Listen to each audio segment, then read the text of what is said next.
முன்னாள் அமைச்சர் விஜயபாஸ்கர் ஆலோசனை நடத்தினார். பின்னர் செய்தியாளர்களை சந்தித்த அவரிடம் தாவேகாவில் இணைகிறீர்களா என கேள்வி எழுப்பப்பட்டது. அதற்கு யூகங்களுக்கு எல்லாம் பதிலளிக்க முடியாது என்றார். மேலும் எம்ஜிஆர் ஜெயலலிதா வழியில் தொடர்ந்து பயணிப்பதாகவும் கூறினார். கருத்துக்களை கேட்பதே கடமை. இந்த கருத்துக்களை உள்வாங்கியிருக்கிறேன், செவிமடுத்திருக்கிறேன், பொறுமையா கேட்டிருக்கிறேன், அவங்கள பொறுமையா எனக்கு சொல்லியிருக்கிறேன். இதுதான் காலையில நடந்தது. இல்ல யூகங்களுக்கு பதில் இல்ல. அவங்க நிறைய கருத்துக்களை சொன்னாங்க.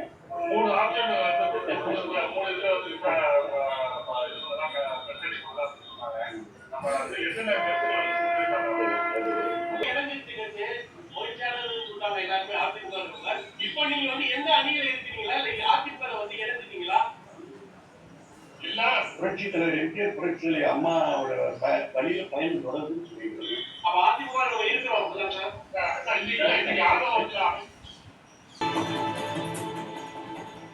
மூன்று நாட்கள் மகிழம் தொகுதி மக்களை சந்தித்து நன்றி சொல்ல செல்ல உள்ளதாக முன்னாள் அமைச்சர் சி வி சண்முகம் தெரிவித்துள்ளார். விழுப்புரம் மாவட்டம் திண்டிவனத்தில் உள்ள தனது இல்லத்தில் பேட்டி அளித்த அவர் இவ்வாறு கூறினார். பொதுமக்களிடம் காவலர்கள் கண்ணியமாக நடந்து கொள்வதை உறுதி செய்யவும் அறிவுறுத்தினார்.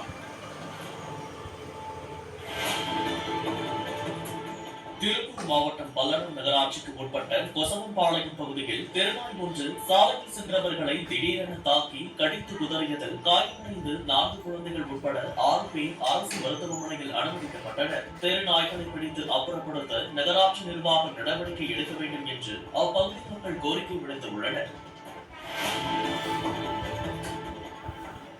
காரைக்கால் அடுத்த திருநள்ளாறில் அமைந்துள்ள ஸ்ரீ தர்பாரங்கேஸ்வர சுவாமி கோயிலில் நடைபெற்ற வைகாசி பிரம்மோற்சவ விழாவை ஸ்ரீ சனீஸ்வர பகவான் தங்க காக வாகனத்தில் வீதி உலா சென்று பக்தர்களுக்கு அருள்பாலித்தார். பிரம்மோற்சவ விழாவில் தர்மபுர ஆதீனம் ஸ்ரீமத் சிவகுருநாதன் மற்றும் பக்தர்கள் கலந்து கொண்டு சாமி தரிசனம் செய்தனர்.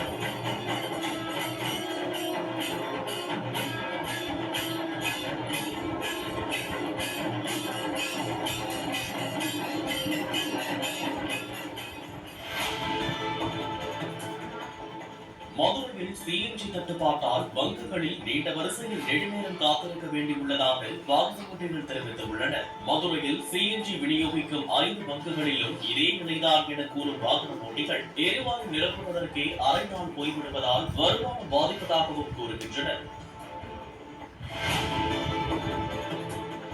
சிவகாசி மாநகராட்சி 18வது வார்டுக்கு உட்பட்ட திருத்தங்கல் முனீஸ்வரன் காலனியில் கழிவுநீர் கால்வாய் அமைக்கும் பணி தரமற்ற முறையில் செய்யப்படுவதாக இளைஞர் ஒருவர் கேள்வி கேட்டு வாக்குவாதம் செய்யும் காட்சிகள் வெளியாகியுள்ளன. இளைஞர் கேட்கும் கேள்விகளுக்கு பொறியாளர் பதில் சொல்ல முடியாமல் திணறும் காட்சிகளும் ஒப்பந்ததாரர் அந்த இளைஞரை விரட்டும் காட்சிகளும் அதில் பதிவாகியுள்ளன. நான் இந்த திருவிழா இருக்கேன், என் வீடு தான் இருக்கு, நான் தானே கேட்கணும். சரிங்க, இது 6 அடி கூட இருக்காங்க, இதுல 1 அடி இருக்காங்க. நீங்க தானே கேள்வி கேட்குறீங்க, அவர்கிட்ட பேசிட்டு நீங்க பாருங்க. எத்தனை இன்ச்சு இருக்கு இந்த சோறு நிற்குமா? இங்க வாங்க நீங்க சொல்லுங்க, நீங்க தானே இன்ஜினியர், சொல்லுங்க இந்த சோறு எத்தனை நாளைக்கு நிற்கும்? 3 இன்ச்சு 4 இன்ச்சு இருக்கு, இது எப்படி நிற்கும் நீங்க சொல்லுங்க. பண்ணுங்க சொல்லுங்க, கேட்டோம்னா வர பூரா ஒரு முஸ்லிம் லீக் ஆதரவளித்ததாக தமிழக தொழில்துறை அமைச்சர் கீர்த்தனா தெரிவித்தார். பக்ரீத் பண்டிகையை முன்னிட்டு இந்திய யூனியன் முஸ்லிம் லீக் கட்சியின் விருதுநகர் வடக்கு மாவட்ட தலைவர் எம்.ஏ. இப்ராஹிம் ஷா இல்லம் சென்று வாழ்த்து தெரிவித்த போது அவர் இவ்வாறு கூறினார்.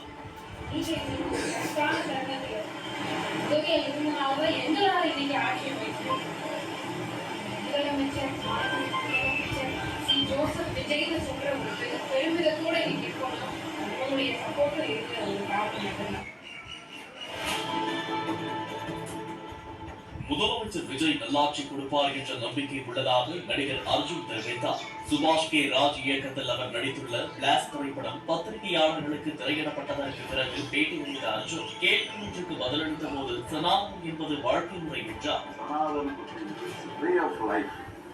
எப்படி நம்ம நடந்துக்கிறோம், வாழ்க்கையில் எப்படி இருக்கணும் அப்படிங்கிறது. தப்பு தண்டை பண்ணக்கூடாது, திருடாத, இன்னொருத்தர் பொருளுக்கு ஆசைப்படாத அப்படின்னு கூட சனாதன தர்மத்தில் குழந்தைகளா இருக்கும்போது தாய் தகப்ப எவ்வளவு அழகா நம்மளை பார்த்துக்கிட்டாங்க. ஸோ வயசான காலத்துல அவங்கள நாம் அப்படியே பார்த்துக்கணும், கடவுள் மாதிரி பார்த்துக்கணும் அப்படிங்கிறது கூட சனாதன தர்மம் சொல்லுது. சனாதன தர்மம் இருக்கக்கூடாதுன்னா அவங்கவுங்க அப்பா அம்மாவை வெளியே துரத்திடணும். முடியுமா? தான் கதாநாயகனாக நடித்த முதல்வன் திரைப்படத்துடன் தாமிக ஆட்சியை ஒப்பிடுவது மகிழ்ச்சி அளிப்பதாக நடிகர் அர்ஜுன் தெரிவித்தார். முதல்வன் தான் நடிச்சிருக்கேன். நிச்சயமா சார், ஒரு பெரிய வெற்றியோட நம்ம முதல்வர் விஜய் அவர்கள் ஜெயிச்சு வந்திருக்காங்க. ஸோ நல்லது பண்ணணும்னு பண்ணிட்டு இருக்காங்க. இப்போதான் ஸ்டார்ட் ஆயிருக்கு. 100% நல்லது பண்ணுவார் அப்படின்னு நம்பிக்கை இருக்கு. கோவை அரசு மருத்துவக் கல்லூரி மருத்துவமனையில் தமிழக பிற்படுத்தப்பட்டோர் நலத்துறை அமைச்சர் பி சம்பத்குமார் ஆய்வு செய்தார். தொடர்ந்து செய்தியாளர்களிடம் பேசிய அவர் மருத்துவமனையின் அனைத்து துறைகளுக்கும் அதிக கவனம் செலுத்த வேண்டிய தேவை உள்ளதாக கூறினார். மருத்துவமனை வளாகத்துக்குள்ளேயே செவிலியர் குடியிருப்பை அமைப்பதற்கான திட்டம் உள்ளதாகவும் கழிப்பறைகளில் கூடுதல் கவனம் செலுத்தி பராமரிக்கவும் அறிவுறுத்தப்பட்டுள்ளதாக கூறினார். மருத்துவமனையின் அடிப்படை வசதிகள் குறித்து பொதுமக்கள் புகார் அளிக்கும் வகையில் தொலைபேசி எண் அறிமுகப்படுத்தப்படும் என்றும் லஞ்ச பிரச்சனைகள் கண்டறியப்பட்டால் உடனடி நடவடிக்கை எடுக்கப்படும் என்றும் அமைச்சர் சம்பத்குமார் கூறினார். சென்னையில் அடுத்த திருவெண்காடு வீரராகவபுரத்தில் வீடு புகுந்து பெண்ணை கொலை செய்துவிட்டு தப்பிச் சென்ற முயன்ற நபர் மாடி விட்டு மாடி தாவும் போது கீழே விழுந்து எலும்பு முறிவு ஏற்பட்டு மருத்துவமனையில் சேர்க்கப்பட்டுள்ளார். அப்பகுதியில் துணி சலவை செய்து வந்த முருகன் என்ற அந்த நபருக்கும் கலைபவாணி என்ற பெண்ணுக்கும் தவறான உணர்வு இருந்ததாக கூறப்படுகிறது. ஒரு கட்டத்தில் கலைபாவனை தன்னுடன் பேசுவதை திடீரென நிறுத்தியதால் ஆத்திரமடைந்த முருகன் அவர் வசிக்கும் மாடி வீட்டுக்கு பக்கத்தில் புதிதாக கட்டப்பட்டு வரும் கட்டடத்தின் வழியாக ஏறி குதித்து சென்றுள்ளார். கலைபவானியை கத்தியால் குத்திவிட்டு தப்ப முயன்றவர் கால்நடைக்கு கீழே உள்ளவை அவரை பொதுமக்கள் பிடித்து போலீசில் ஒப்படைத்தனர்.